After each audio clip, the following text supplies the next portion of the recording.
Although Finney, the Irish, had made their offer for secretariat, Rogers and Irwin waited. And Finney waited too, though not for the Irish alone. He was moving now to protect his domestic flank in the event the Irish deal blew up in his face.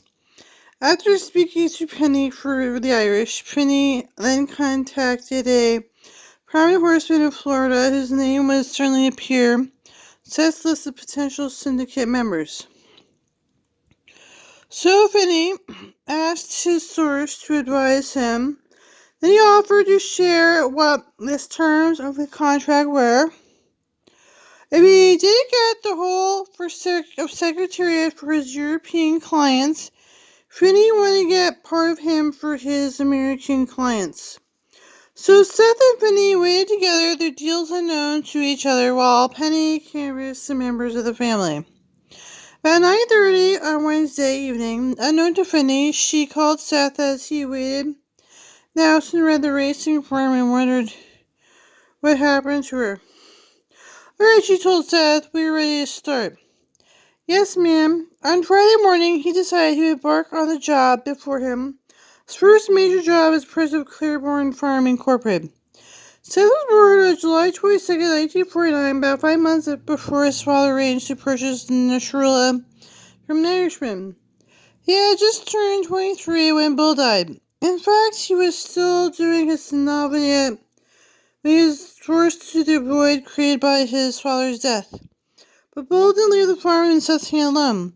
His will created a 3-man advisory committee composed of breeders Ogden Phipps, Charles Kelly, and William Hagan Perry, to oversee the running of the place until Bill's youngest child, then 20, reached the age of 35.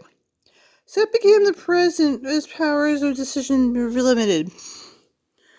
Seth didn't have the depth of training experience on the farm that Bill had when he took over from Arthur Hancock Sr. in 1948.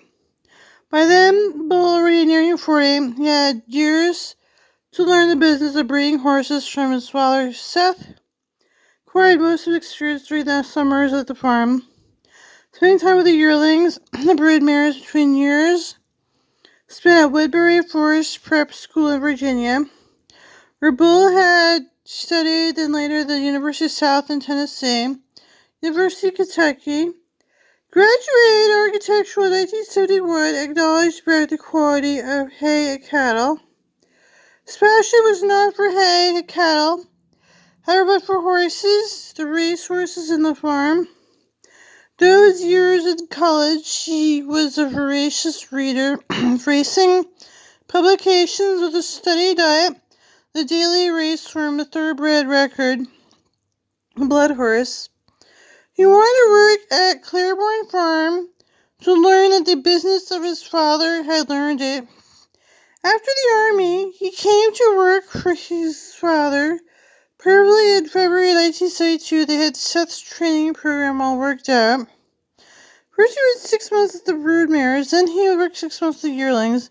They would spend a year running the giant spread with William Taylor. Farm manager, learning all ends of the running of the empire. Seth would move into the office.